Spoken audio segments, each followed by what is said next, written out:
Hello beautiful people, and welcome back to my channel. I am so excited today. I have a Q&A for you guys, and it is very large. So I have broken this video up into two parts.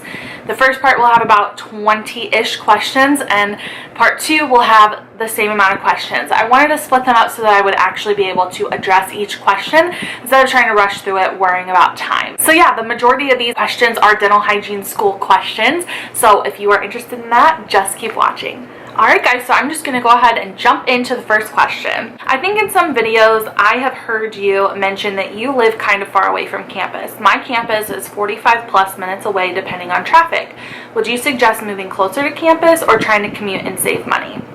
And yes, you are right. I was about 30 minutes away. I did have other people in my class that were even further away than me, like 45 minutes to an hour.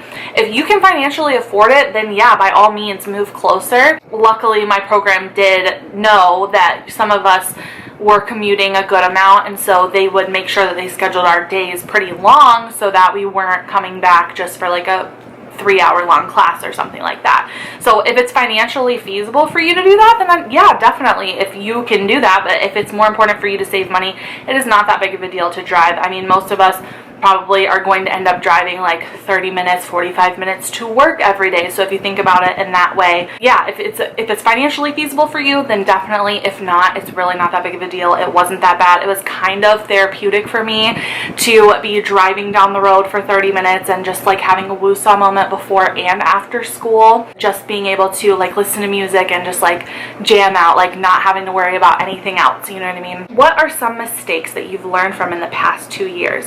Like studying, time management, organization, balancing school and life. So taking everything so seriously, being super worried about tiny little details. So I think that it's easy as people who are in dental hygiene school, a lot of us are type A personalities, to worry about every tiny little thing and not really trust that everything is going to work out. So I would stress myself out a whole lot about like skill evaluations or competencies or whatever your school calls them, and it's really not that serious to be stressed out about. I mean, a lot of us, not just me, you know, got really stressed out whenever it came to skill evaluations and performing and having our teacher over the shoulder. If you try to approach it in a different way and like really think of it like, this isn't that big of a deal, you know what I mean? Like, I know that's easier said than done, but really how you approach it mentally, I feel like, is so important, because you're setting yourself up for failure if you're like, oh no, like in your brain, you know what I mean? So I think that it's really beneficial to approach this like, okay, I got this. It's not that big of a deal, like, and just approach it in that way. Even if mentally it is a big deal to you, just trying to approach it in that way, I feel like, can be really important, because your brain believes what you tell it, you know what I mean? I recently got an iPad and I plan to use it to take my notes in hygiene school. When studying for an exam, what have you found works best for organizing your study materials? Do you go through all the slides? Do you make your own study guide from the slides? So I did it in a different way, and I think that every single person has their own personal way of retaining information and studying. But what I would do is I would read through the PowerPoint, I would upload it to Notability, which is an app on the iPad that I would take my notes on. During class, I would take notes on top of the PowerPoints, and then I would go home and I would create Quizlets out of those notes and PowerPoints, and then I would quiz myself in that way. Sometimes I would sit down and I would write out all of the PowerPoint notes as well and like organize it in a certain way too. It's all about like repetition and just getting that information in your brain multiple times and being able to quiz yourself. And I wasn't able to quiz myself by just looking at a PowerPoint. So that's why I took all of that information and I put it into a Quizlet so that I could go through the information. I can flip through the cards if I want, or I can use Quizlet to actually quiz myself. That is what really helped me study in hygiene school. How do you manage your time? Studying all the time, making healthy food instead of eating out, hobbies like your crafts, self-care, YouTube. How are you able to do all of this? And are all of these things that you make time for in a planner? And yes, so I would actually sit down and, like I've said multiple times to you guys, schedule in your downtime. I would look in my planner and I would look at all the things that I need to do. Okay, do I have a test? Do I have an assignment due? What do I need to do? And I would schedule my days. Okay, time blocking is super important, and it's something that I want to do a video on very soon. Time blocking and being like, okay, I'm going to study for my test for this many hours between this time and this time on this day. I'm going to do my assignment from this time to this time on this day. On this day, I'm going to do this, and then I'll look and say, okay, I need mental breaks though. So where am I going to spend time with family? When am I going to spend time with my friends, when am I going to have self-care time and take a bath or watch a movie or whatever. I would actually schedule in every single one of those things, and I think that's so important, because otherwise you're just sitting here working on all of these tasks and you don't know when to give yourself a break. Do y'all like my cup? I'm obsessed. Do you have tips for any college students who get burnt out halfway during the semester? How do you stay motivated to keep your routine and study without feeling overwhelmed? Or what do you do when you are feeling overwhelmed? This goes back to what I was just saying. Schedule in your downtime. I think that is like one of the most important things ever, because if you just have this big long to-do list and you're working at it and you're working at it and you're working at it and you're working at it and you're working at it, you're working at it, yeah, of course, by the mid-semester you're like wanting to die because you have all of these things that you haven't had a break and everything. So I think it's super important for you to look at your week, schedule in your downtime. When I was feeling overwhelmed, I would just put everything away. I would watch a movie, I would take a bath, I would do something with essential oils like stress away to like make me feel better. I would hang out with my friends. I know it's easy to like have something in the back of your mind like, oh no, I have this assignment due, I can't relax, but like you got to. Like what I would tell myself is like, if I don't take this time to myself, then I'm not going to be able to perform well. Like I would get to that point of being overwhelmed or like working on so many things that I would sit there and I would physically, my brain would not do it. It's like, no, we're done. And I feel like you need to listen to yourself when your brain is telling you that, because that means that you need a break. So I think just listening to your body and prioritizing yourself, prioritizing those times is super important, because that is what will keep you motivated and going for the longevity of the program instead of getting burnt out halfway through like so many of us do. I did too. What supplies were you required to buy before starting the program? So the only thing that we were like required to buy are instruments, our radiology kit. We had to buy some like Ziploc baggies because they use that to like cover like the light handles and stuff like that. I really can't remember everything, but yeah, they weren't like, oh, you need this many blue pens or anything like that. Like no, we just needed like a certain, you know what I mean, like the instruments, the radiology kit, and then like the little miscellaneous things. So it wasn't like a crazy long list. During what point in the program did your school have you purchase your loops? So we had to purchase that at the end of semester 2, so right before the beginning of summer semester. And they did it pretty good, where that was like at the very beginning of May, end of April, and so we had a month off. We had like the month of May off, and then we went back at the beginning of June. So we were able to actually get our loops in and like practice with them. They told us like paint your nails with your loops, like do little crossword puzzles and stuff like that so that your eyes can get used to them before we went back into the semester to actually, you know, use them physically with teeth. So that was super helpful. How did you survive oral pathology? Just barely. That's how I survived oral pathology. I hated that more than anything. That's the only class that I did get a C in, which, by the way, our grading scale was different. So I think I got like an 83 or something. So let's just say I got a B, but in reality, my program counted it as a C. Yeah, no, I'm gonna have to do a video on how I study for all of that and like the boards and everything. That's just too much to describe. Oral pathology is so much information. It's so many conditions and all the names and sarcomas and osteomas and like no thank you. You know what I mean? So it's just a whole lot, and I'll just have to do a video on that, on how I recommend studying for that. But as much as you can quiz yourself, like using flashcards or Quizlet, that's really the best that I can do, because it really is mainly memorization when it comes to that, because, you know, it's memorization of like those root words and, you know, what does a globulomaxillary cyst look like? A pear. It looks like a pear-shaped cyst. Like, it's just memorization. And so quizzing yourself and flashing that information as much as you can, I feel like, is the best way to do that. But I'll try to make a more in-depth video in the future. Do you keep your instruments that you purchase for the clinic at the end of the program? Yes, you do. Some people sell them. You can sell them to the office that you're working at, or you can keep them. My program director is like super adamant that you keep them because, you know, they can be your own. And don't ask me. I don't know what I plan on doing. I'm probably going to end up selling them, if I'm being completely honest, because it's just how I feel. How does it work if you go to school in one state but you plan to live in several states? So if you plan on living in several states and you're living in a different state right now, you're going to have to get registered in whatever state you want to work in. So say, you know, like I live in Georgia right now, but I want to work in Florida. Well, guess what? Georgia and Florida do not have clinical exams that overlap with each other. So Georgia accepts credits, and there are like 40 something other states that also accept credits, which is the clinical exam. But Florida does not accept that clinical exam.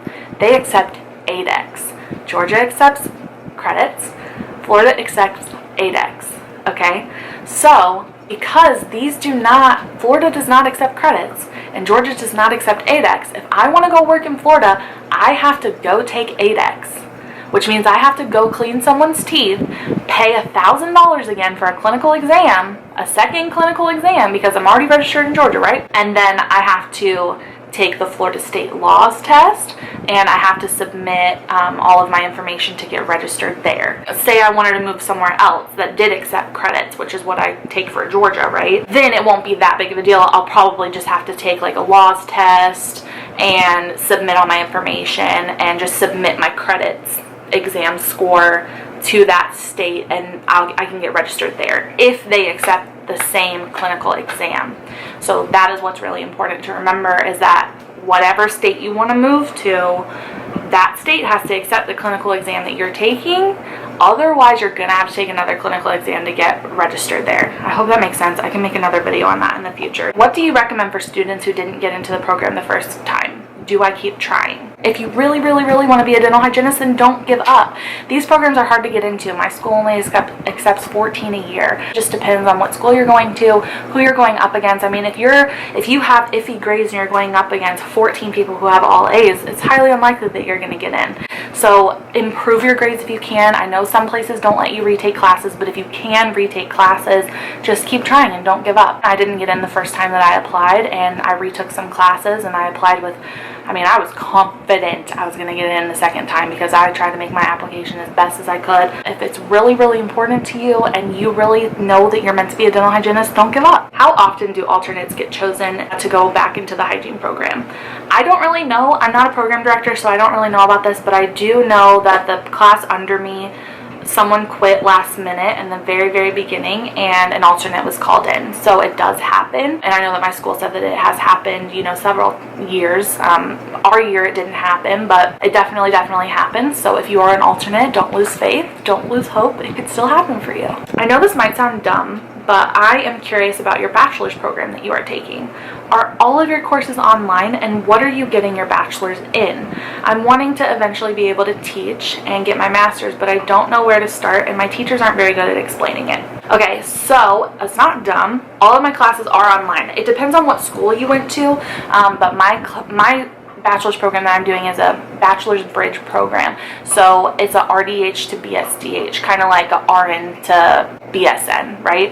So it's just a bridge program because I've taken all of the main courses. So now I'm just taking other courses that are like clinical teaching and like how to, it like teaches you all the things that you need to know for your bachelor's if you wanted to go into teaching, or if you wanted to go into corporate, or if you wanted to go into things like that. So yes, all of my classes are online, but I know other programs are not like that. So it just depends on what program you were going to, but I know that there are several online programs out there. So my bachelor's is going to be in dental hygiene, so it'll be a Bachelor of Science in Dental Hygiene, and I am planning on continuing and getting my master's in teaching as well. That is the plan as of right now.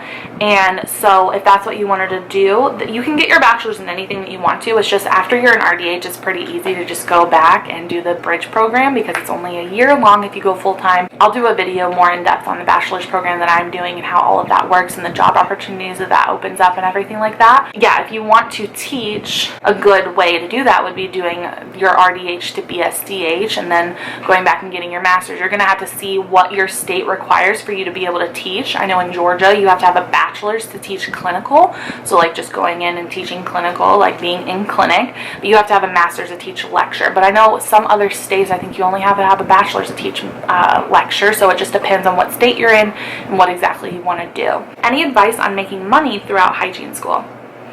Not really. I know some people in my class worked part-time. Whenever we would have random days off, they would go and work. They were assisting, so they would go and work at a dentist's office that they you know, new personally. And I know one girl worked at a grocery store and she worked part-time sometimes. So stuff like that is possible. It's just you're going to need something that's flexible for if you need to study or if you need time off. Like, you don't need that job that's going to be like, you know, you have to get your hours in. Like, that's not, if you can have something that's part-time and very flexible, where one week if you have more hours you can be like, hey, you know, I have more time, let me get more hours in, and that would be ideal. But other than that, no. I can't even imagine trying to work in my program. I'm so lucky that I didn't have to do that. If there is any possibility that you cannot work, whether that means moving in with a family friend or family or someone of that nature, I would highly recommend not working. Why did you get your dental hygiene degree and not a health science or health admin degree? I heard hygiene doesn't have a lot of options.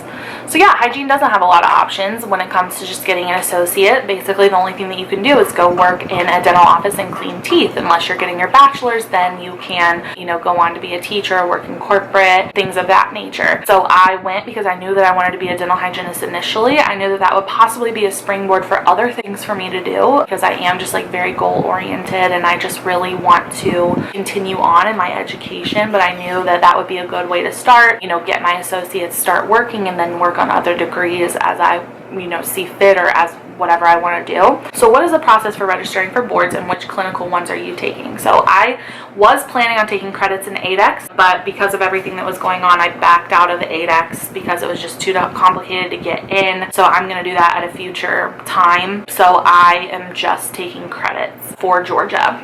And the process of registering for boards is super easy. Just go online, you get your dent pen number, which is like a number that they assign to you, and you use that to go online and register. I think you have to have your teacher, because you don't have your degree yet if you're still in the program. I think you have to have your program director send a letter saying that you are in good academic standing and you will be graduating, and then you just like put in all of your information and pay your fee, and then you're good to go. One day when you're ready, I would love hygiene school study tips and what worked best for you.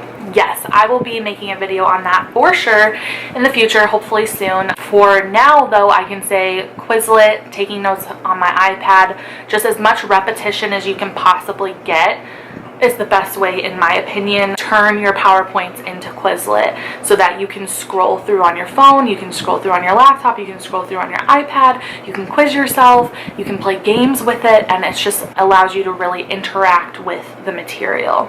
As far as like head and neck anatomy and memorizing things in that way, I would recommend also doing flashcards, take pictures, quiz yourself with like models of like teeth and stuff like that. But I will do a video in the future going way more in depth. So that is it for part 1 of this Q&A. I hope that you guys enjoyed it. Stay tuned because part 2 will be up very soon after this one, and I hope that I answered your questions sufficiently, that you guys enjoyed this video, that it helped get you some insight into hygiene school or managing your time or whatever the case may be. So I hope you enjoyed it. If you did, please make sure to give it a thumbs up so I know that you like these kinds of videos, and I will see you guys on the next video so soon. And you already know it's going to be Q&A part 2. See you later.